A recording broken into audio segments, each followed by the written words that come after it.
اسلام دل کو بدلنے کا نام ہے۔ اسلام ہمیں بتاتا ہے کہ کیا کرنا ہے۔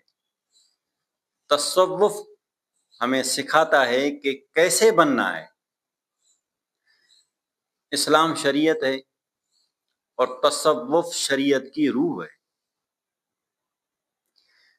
جس طرح جسم بغیر روح کے مردہ کہلاتا ہے، تو بالکل اسی طرح عبادت بغیر اخلاص کے مردہ کہلاتی ہے۔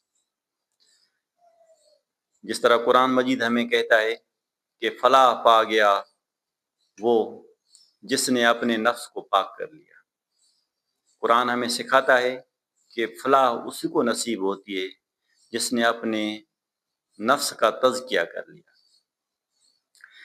نفس کی پاکیزگی، دل کی صفائی، یہی تو تصوف ہے۔